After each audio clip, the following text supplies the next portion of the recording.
guardéis los mandamientos de Jehová vuestro Dios, que yo os ordeno. No añadir ni disminuir fue el énfasis que se hace al pueblo de Israel acerca de esta ley que recibieron por medio de Moisés. En Apocalipsis capítulo 22, versículo 18, dice: yo testifico a todo aquel que oye las palabras de la profecía de este libro. Si alguno añadiere a estas cosas, Dios traerá sobre él las plagas que están escritas en este libro. Y si alguno quitare de las palabras del libro de esta profecía, Dios quitará su parte del libro de la vida y de la santa ciudad y de las cosas que están escritas en este libro. Hermanos, la palabra de Dios, la palabra escrita, yo pienso que con seguridad es la posesión más sagrada que poseemos en este mundo. Es la palabra de Dios. Literalmente hablando, es la palabra de Dios, del Dios Todopoderoso, del Creador de este mundo, del dador de la vida, el que hizo el sol, la luna y las estrellas y todo lo que nosotros podemos ver. Este libro, hermanos, es su palabra. Esta es la palabra de Dios. Por eso yo digo, es la posesión más sagrada que nosotros podemos tener en este mundo, en esta vida. Pero si algo aborrece Dios, hermanos, es que esta palabra que nos ha dejado sea adulterada por el hombre, ya sea añadiéndole o quitándole. Esa verdad, hermanos, la declaró Moisés en el Antiguo Testamento y podemos ver la misma cosa enfatizada por Juan, el apóstol, cuando escribe el libro de Apocalipsis. No añadirle y no quitarle a la palabra de Dios. Eso es algo bien básico. Toda persona debe de usar la Biblia con mucho cuidado y con mucho respeto. No podemos tergiversar lo que está escrito. No podemos ponerle de nuestra cosecha. No podemos quitarle. De lo contrario, hermanos, Dios advierte que habrá consecuencias. Dios advierte que habrá castigo. ¿Sí? Leíamos ahorita lo que decía Moisés ahí en Deuteronomio. Los judíos, por ejemplo, cometieron ese error. Ellos, además de tener la ley de Dios, ellos tenían la tradición de los ancianos, donde ellos añadían mandamientos y hacían de la ley de Dios algo sumamente pesado, y el Señor Jesucristo los reprende duramente, ¿verdad? Y ellos se enfocaban ahora más en la tradición de los ancianos que en la misma ley que Dios les había dado. Hermanos, es un peligro muy grande. ¿Y por qué cito esto a manera de introducción? Porque el tema del cual quiero que hablemos, hermanos, es la Biblia y los libros apócrifos. No sé si usted ha escuchado, ¿verdad?, acerca de los libros apócrifos. A veces la gente nos pregunta, a veces la gente dice, bueno, ¿y por qué a la Biblia de ustedes le faltan libros? ¿Sí? O a veces entre los mismos hermanos hay esa inquietud. Oye, a veces a mí me han preguntado, oye Israel, ¿y por qué la Biblia que usamos nosotros no tiene estos libros que por lo general tienen las Biblias católicas? Y entonces es bueno, hermanos, tener un conocimiento de este tema y de estos libros en particular. Yo creo que es importante, además es un tema interesante y es un tema que conviene conocer. Como decía, a veces hay dudas, hay inquietudes y yo creo que a través de esta lección podemos aclararlo para nuestro beneficio y también para poder explicarle y enseñarle a otras personas. No creo que acabemos en esta mañana este tema, pero vamos a ver, aunque sea la primera parte de este estudio. Bueno, vamos a empezar, hermanos. Una cosa importante para poder entender, ¿verdad?, el tema a tratar. Yo creo que es el ver en la Escritura, el ver en la enseñanza la necesidad de que existiera, de que tuviéramos la palabra de Dios de forma escrita. Era una necesidad grande. La palabra hablada, no la escrita, la hablada, podemos decir que solo puede beneficiar a las personas que la escuchan de primera mano. ¿Sí? Yo puedo tal vez querer darle un mensaje a todos ustedes, pero yo le doy el mensaje al hermano Nieto. Y él se va a encargar de dárselo a todos ustedes, pero yo se lo digo a él, a su oído. Y después él se lo va a dar a cada uno de ustedes. Él se va a beneficiar porque él va a escuchar directamente lo que yo le estoy diciendo. Pero ya ustedes, ya existe un riesgo de que el mensaje que llega a sus oídos ya no sea exactamente el mismo que yo le di al hermano. ¿Sí? La única manera, hermanos, de darla a conocer a otros sería a través de la memoria. En este caso, el hermano Nieto dependería totalmente de su memoria, de su mente, para poder decir lo que yo dije. Y a lo mejor si ya pasó una semana, ya no se va a acordar muy bien. Y si ya pasó un año, pues mucho menos, ¿verdad? Entonces existe un gran riesgo de que ese mensaje, cuando llegue a aquellas personas destinatarios, ¿verdad? Si solamente se dio de forma hablada, de forma oral, que ya no llegue de una manera correcta, ¿verdad? Fiel, exacta, perfecta. Puede haber ya muchos errores. Todos sabemos, hermanos, que esto implica un grande problema. No sé si alguna vez, por ejemplo, lo han enviado a la tienda a comprar algunos artículos su esposa o su mamá, y usted no hace lista de lo que le encargaron. Nada más confía en su mente y en su oído, y ahí va a la tienda. ¿Y qué pasa? Que se nos olvida. ¿Sí? Andamos en la tienda y llegamos a la casa, y, oye, ¿no trajiste la leche? Ay, se me olvidó la leche, ¿verdad? Oye, yo te encargué pan integral y me trajiste pan blanco. Y es que no apuntamos, ¿verdad? No apuntamos. Entonces se corre el riesgo de omitir cosas o de que cambiemos unas cosas por otras. ¿Sí? Hay un riesgo siempre, hermanos, en un mensaje solamente hablado y que simplemente confiemos en nuestra memoria. Una de las razones, hermanos, por la que Dios hizo que su palabra se registrara de una manera escrita fue para que el mensaje pudiera copiarse, fue para que el mensaje pudiera distribuirse y para que ese mensaje pudiera ponerse a disposición de otras generaciones futuras y en otros lugares distintos. Ese era, hermanos, el plan de Dios. Su palabra lógicamente beneficiaba como allá el pueblo de Israel, y Dios le hablaba por medio de Moisés y ellos oían y se beneficiaban, pero ¿qué de las demás generaciones? ¿Qué de aquellos que habrían de venir más adelante? ¿Cómo ellos podían seguir también esa misma dirección, ese mismo camino, esa misma ley que Dios estaba dando ahora, ¿verdad?, a los padres? Ellos podían transmitir de forma oral, pero había ese riesgo que acabo de explicar. Por eso Dios, hermanos, en su plan perfecto, en su plan, hermanos, divino, Él estableció que su palabra se registrara de una forma escrita. De una forma, hermanos, que se evitara ese riesgo de que la información se fuera a tergiversar. Dios pretendía, hermanos, que su palabra escrita se usara para guiar, para instruir a personas en otras generaciones. Y para que esto sucediera, hermanos, era de suma importancia que su palabra se preservara de una forma correcta, ¿sí?, para poderse transmitir. Se requería una preservación de la palabra de Dios.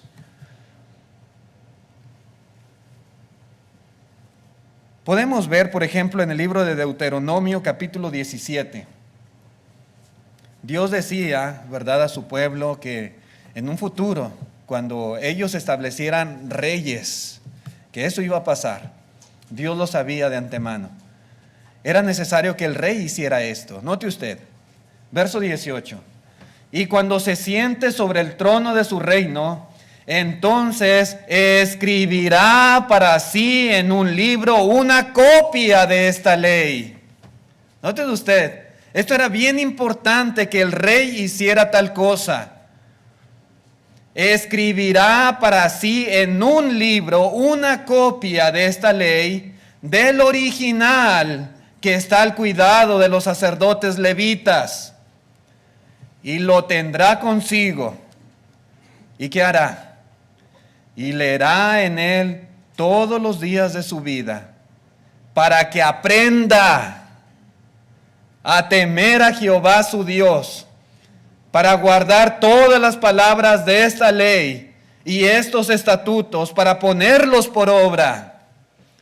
¿Cómo ese rey, hermanos, cuando llegase, porque todavía faltaba tiempo para que Saúl fuera constituido como el primer rey de Israel? Pero cómo ese rey podía andar en los caminos y en los estatutos de Dios y poder gobernar ese pueblo de acuerdo a la ley de Dios de una manera correcta, leyendo y aprendiendo de una copia de la ley que guardaban los levitas. ¿Sí? Era muy importante, hermanos, que la palabra de Dios se preservara de forma exacta y precisa. Y la única forma, hermanos, de poder hacer eso era que la palabra de Dios estuviera escrita. ¿Sí? Porque para cuando hubiese un rey, hermanos, si no hubiera un libro de la ley escrito, nada más de oído y de palabra, muy seguramente ya a ese rey ya le iba a llegar muy diferente o de una forma cambiada, alterada, o omitiendo ciertas cosas, pero estando escrito no. Y él tenía que hacer una copia del original y leer. Dios quería, hermanos, que esa ley que le fue dado al pueblo de Israel en ese momento, ahí en el Sinaí y en ese espacio de tiempo, futuras generaciones y futuros reyes y su futuro pueblo también se beneficiara de esa misma enseñanza, de esa misma guía de Dios. Había que escribir y había que preservar la palabra de Dios escrita. En el Salmo capítulo 102, versículo 18, dice el salmista David: se escribirá esto para la generación venidera, y el pueblo que está por nacer alabará a Jah. ¿Sí? Había un propósito de que se escribiera así, que también los que vendrían más adelante pudieran beneficiarse de esa misma palabra. En el Evangelio de Juan capítulo 20, noten lo que dice aquí. Juan capítulo 20 versículo 30 dice: hizo además Jesús muchas otras señales en presencia de sus discípulos, las cuales no están escritas en este libro. Verso 31. Pero todas estas señales que podemos nosotros ver, esos milagros, esas maravillas que el Señor Jesucristo efectuó en este mundo y que están escritas, dice, se han escrito para que creáis que Jesús es el Cristo, el Hijo de Dios, y para que creyendo tengáis vida en su nombre. Seguramente aquella generación en los tiempos de Cristo que vieron con sus propios ojos, que escucharon con sus oídos la enseñanza del Señor, hermanos, y que pudieron ser testigos de todas esas grandes maravillas y milagros que el Señor hizo, se beneficiaron en gran manera, y muchos creyeron en Él, muchos. ¿Sí? Pero ¿qué de los demás? ¿Qué de las generaciones que vendrían después? ¿Qué de nosotros, por ejemplo, hoy, 2000 años después? ¿Cómo poder creer? ¿Cómo iba a llegar toda esa información a nuestros oídos? ¿Cómo? A nuestro corazón, a nuestra mente. Dice Juan, se han escrito para que creáis. Así que siempre ha sido bien importante en el plan de Dios, hermanos, a través de las generaciones, que su palabra no solamente sea escuchada en ese momento y sea creída cuando es dada, sino también que sea escrita para que otras personas en otros años, en otras generaciones y en otros lugares del mundo también puedan beneficiarse de ella. Como dice aquí Juan, para que crean. Al leer lo que está escrito puedan creer. El apóstol Pablo también dijo en la carta a los Efesios capítulo 3, dice que por revelación me fue declarado el misterio, como antes lo he escrito brevemente. Dice el 4, leyendo, lo cual podéis entender cuál sea mi conocimiento en el misterio de Cristo Jesús.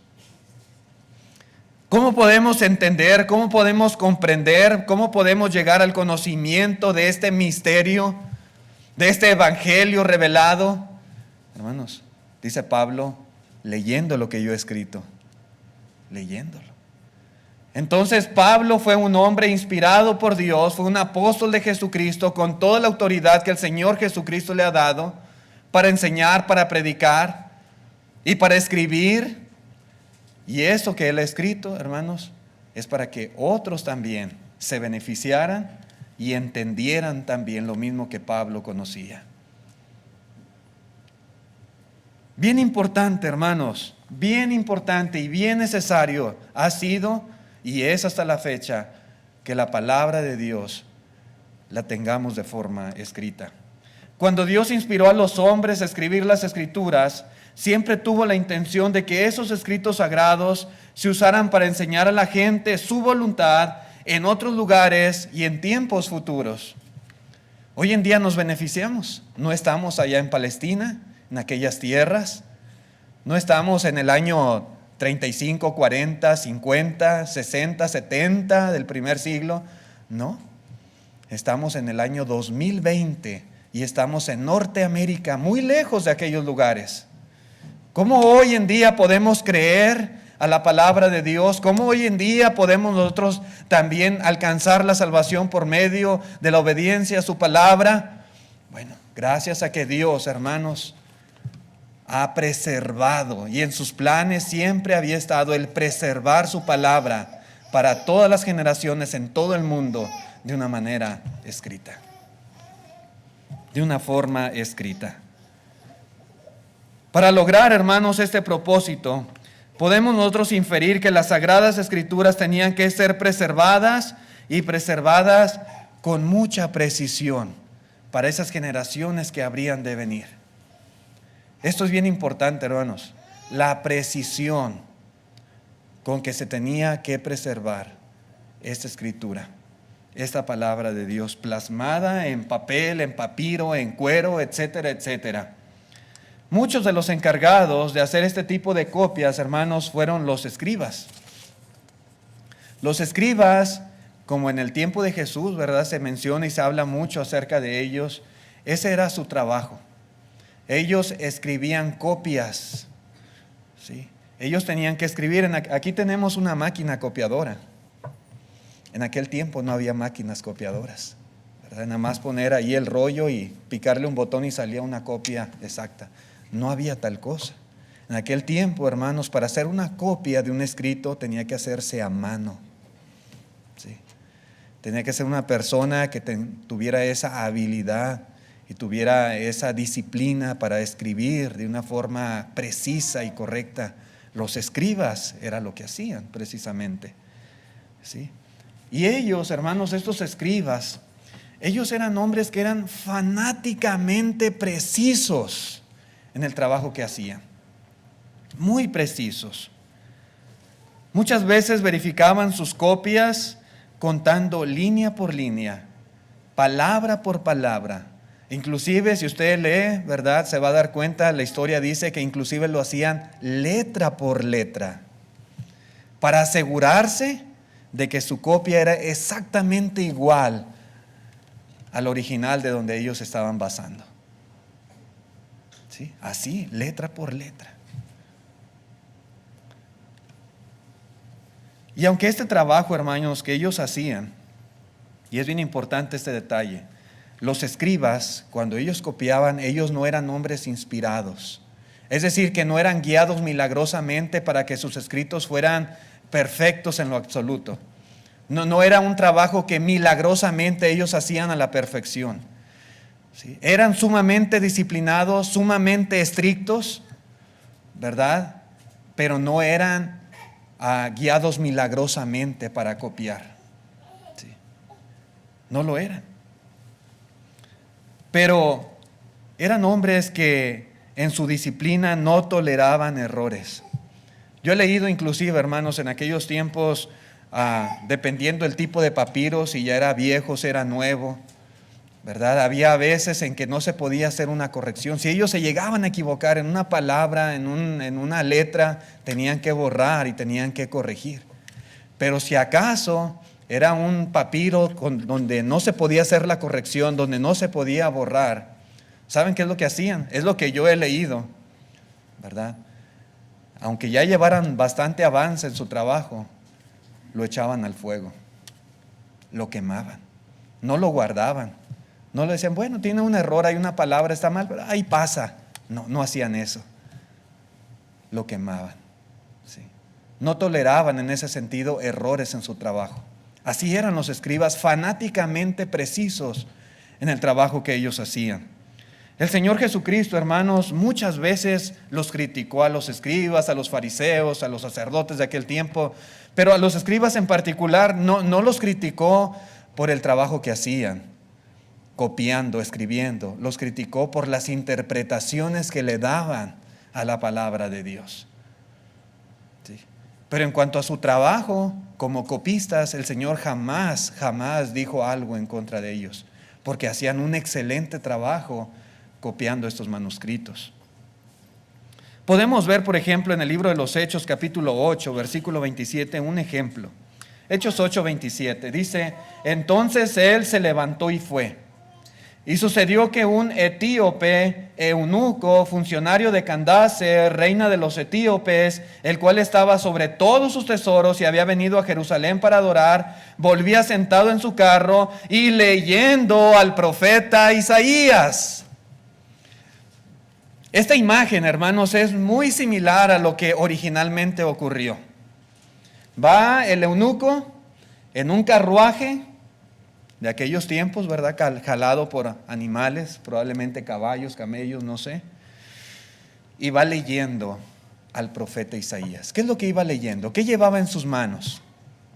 Llevaba un rollo del profeta Isaías.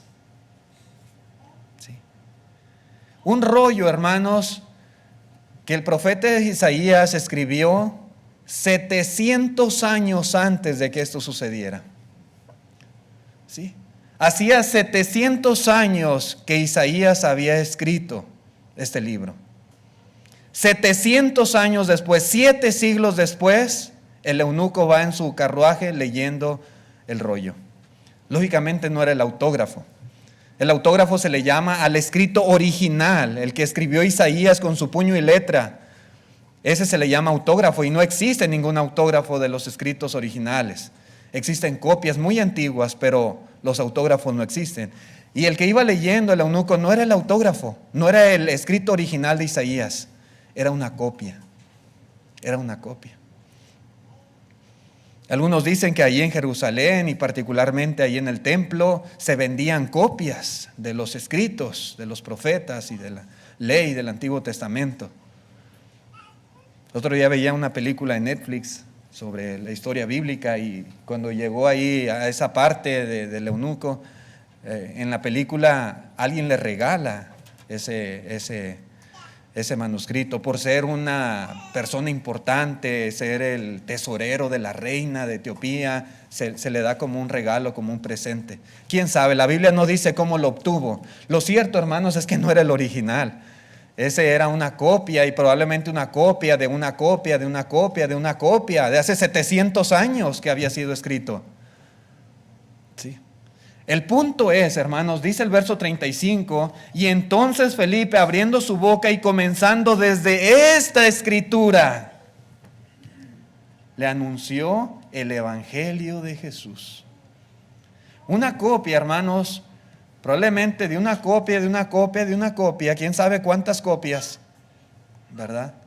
Era lo que él iba leyendo y Felipe lo consideró como un escrito confiable para predicarle a él el evangelio de Jesucristo. Es decir, hermanos, que después de 700 años, ese rollo, ese libro había sido conservado, preservado de una forma fiel, de tal manera que ahora un evangelista llamado Felipe lo utiliza para enseñarle y predicarle a este hombre extranjero. ¿Sí?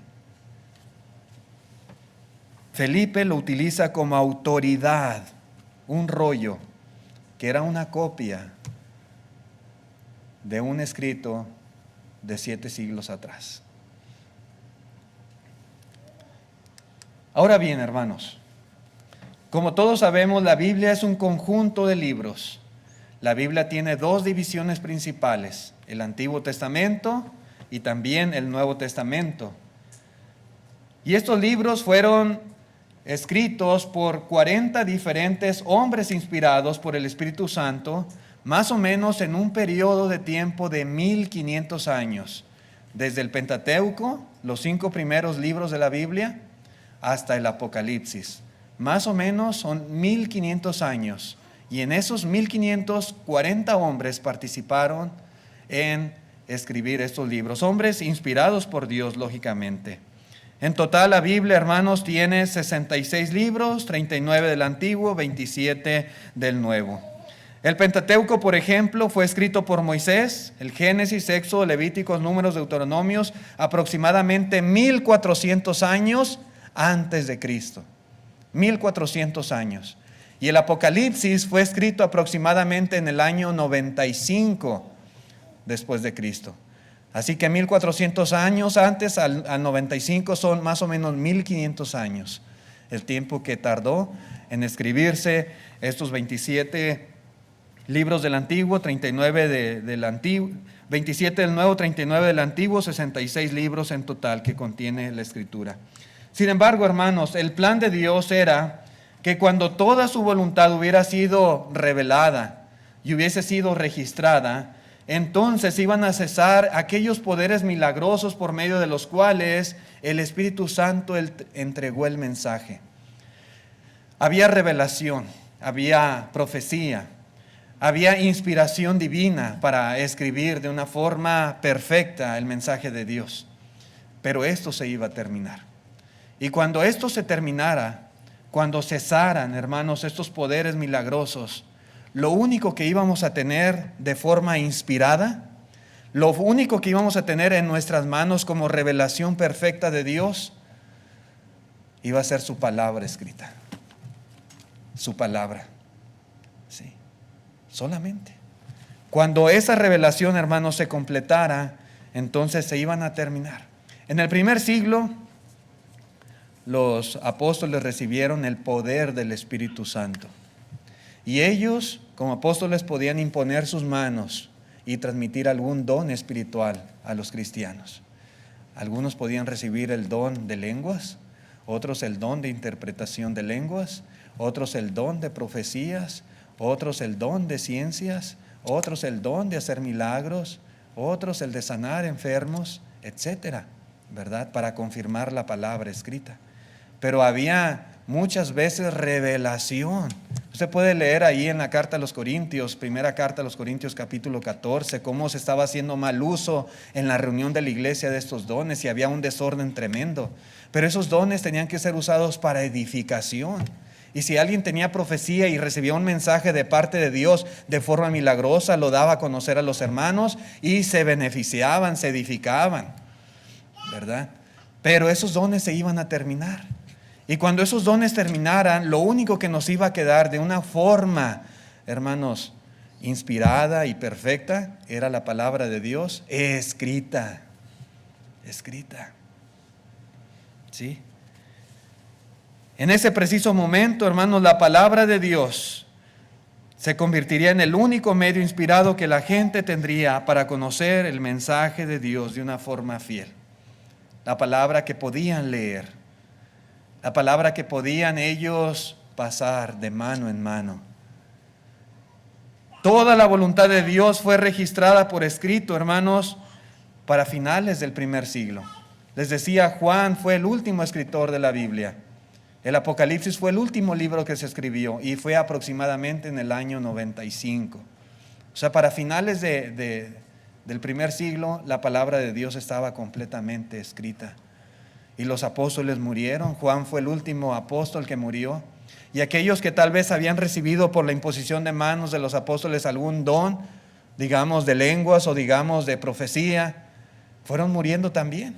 Y ellos no tenían el poder de transmitir esos dones, solamente los apóstoles podían hacerlo. Así que se acabó todo tipo de revelación milagrosa. Y lo único que quedó para el conocimiento de la palabra, de la voluntad de nuestro Dios, fue la palabra que se escribió, la que Dios reveló, la que fue escrita y la que hoy en día, hermanos, tenemos aquí en nuestras manos. Dice en la primera carta a los Corintios capítulo 13, versículo 8, dice, el amor nunca deja de ser, pero las profecías se acabarán y cesarán las lenguas y la ciencia acabará. Porque en parte conocemos y en parte profetizamos, mas cuando venga lo perfecto. Y cuando dice aquí el apóstol Pablo, cuando venga lo perfecto, no se refiere a la segunda venida de Cristo, como algunos tratan de interpretar. No es así. Lo que es en parte, hermanos, tiene que ver con lo que cuando venga lo perfecto. ¿Sí? Ahorita en ese momento cuando fue escrito dice en parte conocemos, en parte profetizamos, está hablando de la revelación de la palabra de Dios. Dice, mas cuando venga lo perfecto, la revelación completa, cuando se termine de revelar la voluntad de Dios, entonces lo que es en parte se acabará.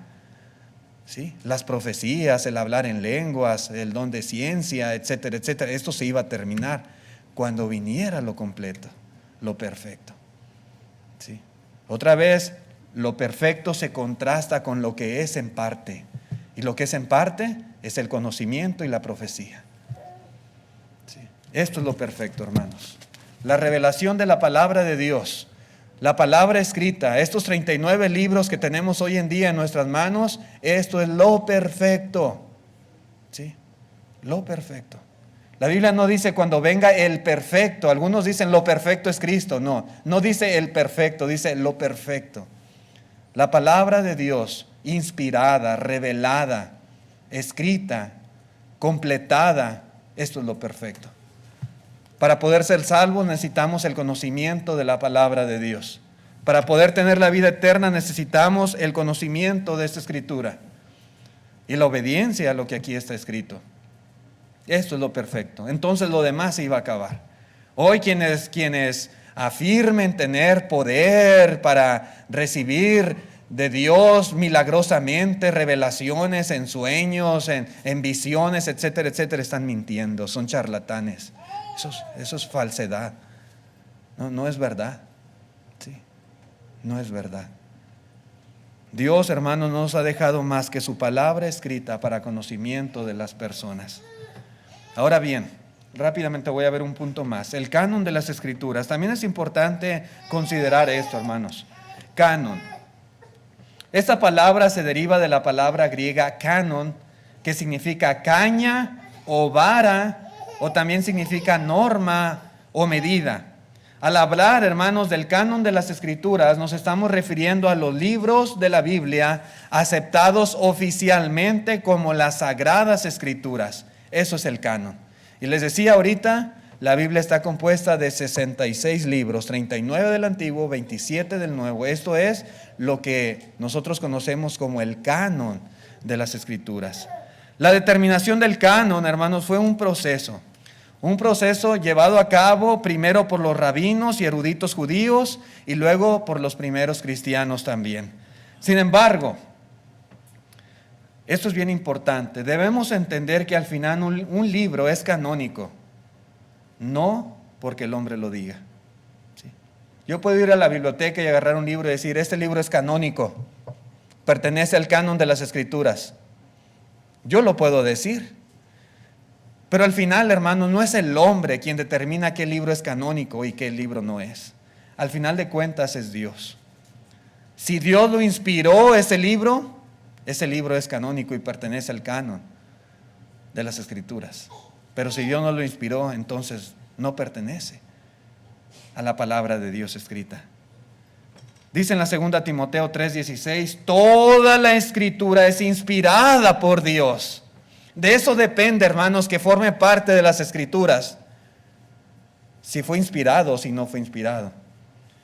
Dice, y útil para enseñar, para redarguir, para corregir, para instruir en justicia.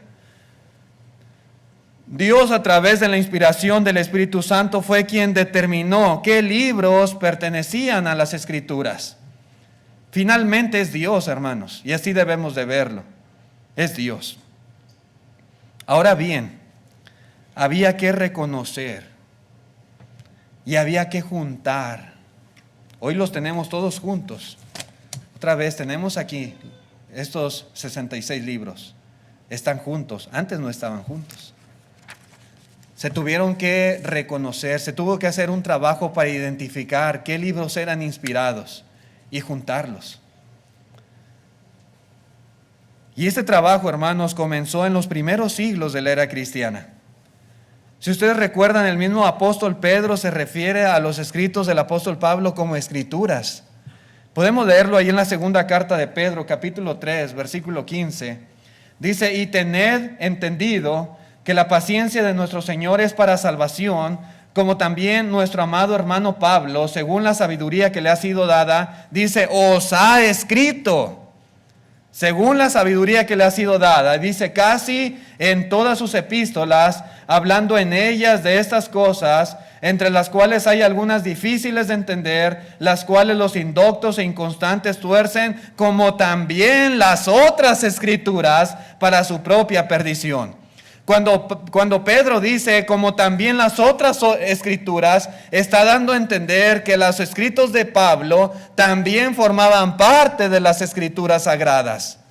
Sí pueden observar este detalle en la forma de hablar del apóstol Pedro en relación a lo que Pablo había escrito acerca de la segunda venida del Señor. Sí. Dice, hay algunas cosas que son difíciles de entender. Sí. Y algunos inconstantes e indoctos las tuercen para su propia perdición. Pero dice, como también las otras escrituras. ¿Sí? Y se escribe con mayúscula, haciendo referencia a los escritos divinos. Los escritos de Pablo también formaban parte de las escrituras. Ahora ya, ¿verdad? En la era cristiana, ahora durante el Nuevo Testamento, ahora bajo la dispensación de Cristo, pero formaban parte de las escrituras también. Y Pedro ya se refiere a las cartas de Pablo como escrituras. Ahora bien, hermanos, y eso es importante, los concilios que humanamente en los primeros siglos hicieron el trabajo de identificar los libros del Nuevo Testamento como inspirados o no inspirados, ellos consideraban algunos criterios importantes. Por ejemplo, el autor de dicho escrito, de dicho libro, debió haber sido un apóstol o debió de haber tenido una conexión muy cercana con un apóstol, y esto era básico para determinar si ese escrito era inspirado o no era inspirado por Dios.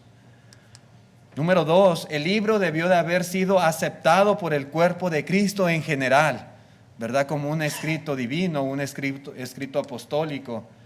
El libro debía contener consistencia de doctrina y enseñanza ortodoxa. Consistencia, no contradicción a la misma palabra de Dios revelada que se conocía en ese tiempo. 4, el libro tuvo que mostrar evidencia de altos valores morales y espirituales que reflejaran una obra del Espíritu Santo como autor divino. Y eran detalles muy importantes que aquellos encargados de determinar si era un libro inspirado o no, tenían que estar considerando. ¿Sí? Tenían que considerar. Hermanos, el proceso de recopilación que hizo el hombre tampoco fue guiado milagrosamente.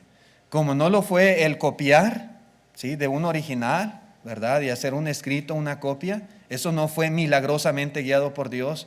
Pero tampoco lo fue el determinar si un libro era canónico o no lo era. Tampoco fue un proceso dirigido o guiado milagrosamente por Dios, por el Espíritu Santo. No fue así. Sin embargo, hermanos, y yo quiero hacer énfasis en esto, yo quiero que estemos completamente seguros, y podemos estarlo, tener esa certeza, esa seguridad de que a pesar de esa limitación, a pesar de que esos hombres que determinaron tal vez que el libro de los Hechos era un libro canónico, o la primera carta a Timoteo era un libro canónico, quienes hicieron ese trabajo, quienes determinaron y que no eran guiados milagrosamente, podemos tener esa seguridad de que hicieron un trabajo correcto. ¿Sí? Y ya vimos aquí estos puntos que ellos utilizaban. Que Dios, hermanos, en su providencia, en su soberanía, permitió en su momento el reconocimiento correcto de los libros que Él había inspirado, tanto del Antiguo Testamento como del Nuevo Testamento. Y que esos libros, hermanos, que fueron determinados como el canon de las Escrituras, son la única fuente de inspiración divina, que han sido preservados fielmente hasta el día de hoy. En el libro de Isaías, capítulo 40, versículo 8, dice: séquese la hierba, marchítese la flor, mas la palabra de Dios nuestro permanece para siempre. Hermanos, hay una promesa divina, hay una garantía de Dios, hay algo que nosotros no podemos cambiar y evitar. La palabra de Dios permanece para siempre. La palabra de Dios, hermanos, no se va a terminar. La palabra de Dios no va a llegar a un punto en que se va a perder la revelación. La palabra de Dios no llegará a un punto en que la gente la va a desconocer. La palabra de Dios va a permanecer para siempre y va a permanecer de una manera fiel. Fiel. ¿Cómo, hermanos, pudiera ser verdad esta frase en nuestros días a menos de que la Escritura, que es la única fuente de inspiración divina, hubiese sido preservada de una manera fiel hasta el día de hoy? ¿Cómo pudiera este pasaje, esta garantía de Dios, esta promesa, que la palabra de Dios permanece para siempre? Si tal vez esos hombres que copiaron hubieran hecho un trabajo erróneo. ¿Cómo pudiera ser, hermanos, verdad esta promesa de Dios si la palabra de Dios no se hubiera preservado de una manera correcta, de acuerdo, hermanos, a su providencia, a su voluntad? O si aquellos que determinaron qué libros eran canónicos y qué no, hermanos, hubieran cometido ese error. Otra vez, no eran inspirados, pero Dios en su providencia y en sus promesas y en su garantía de que esta palabra iba a permanecer para siempre, hermanos, en base a eso, ¿cómo no iba Dios a proveer la preservación fiel de las Escrituras? Y podrán pasar 100 años más, y 500 años más, y 1000 años más, y la palabra de Dios permanece para siempre y permanece fiel y con la misma garantía, el mismo poder, que así como hoy en día podemos ser salvos por la obediencia a esta palabra, dentro de 5000 años, si fuera la voluntad de Dios, las personas pudieran ser salvos por la misma palabra escrita, porque Dios así lo prometió.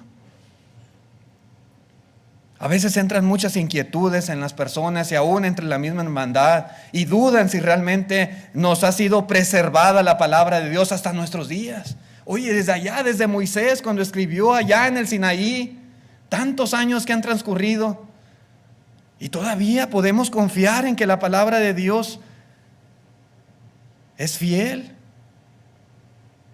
es digna de confiar en ella. Los escritos de Pablo, el libro de los Hechos, las cartas, realmente sí tenemos lo correcto en nuestras manos. Sí, hermanos. Y no es que confiemos en el hombre, no es que confiemos en los que copiaron, no es que confiemos en los concilios tal vez que determinaron este libro es canónico y este no. Confiamos en las promesas de Dios, en que su palabra permanece para siempre.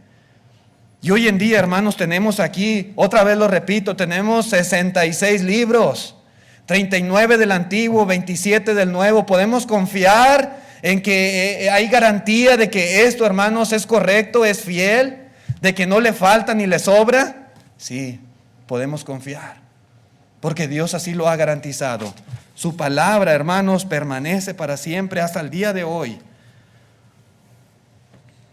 Aunque fueron hombres los encargados de estudiar cuidadosamente los libros que pertenecen al canon de las Escrituras, debemos recordar, hermanos, que nuestra fe no se basa en la perfección de los hombres, en la perfección de los escribas, en la perfección de aquellos que tal vez con lujo de detalle estudiaban minuciosamente si un libro pertenecía al canon de las Escrituras o no. No confiamos, hermanos, en la capacidad de los hombres, sino en la promesa de Dios de que Él iba a preservar su palabra para siempre.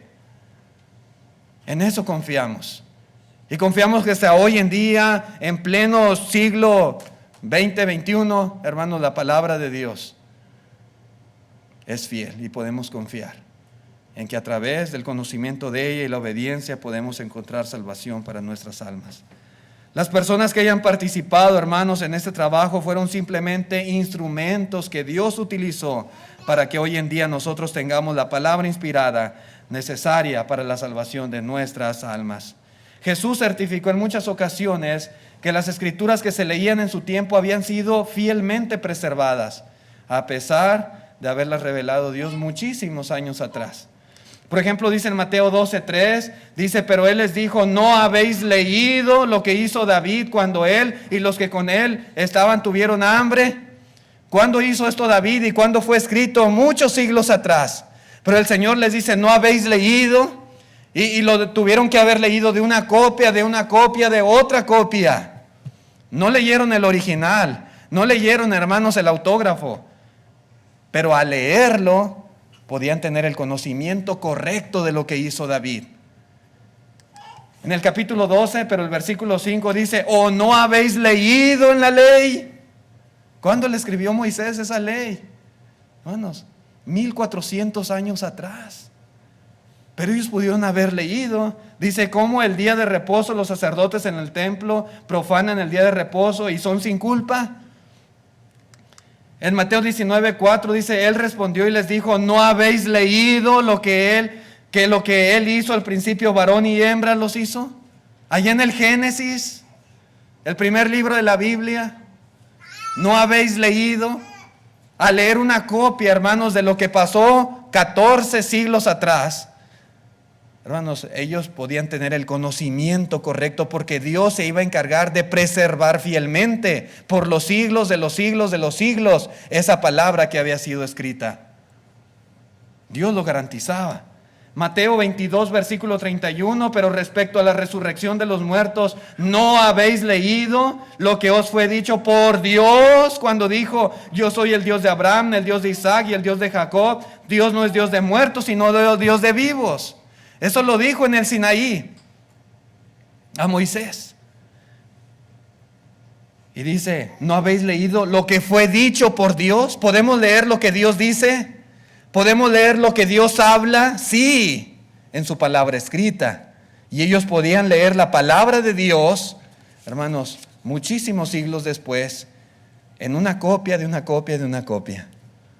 Y estar plenamente seguros de que lo que leían era correcto y era fiable.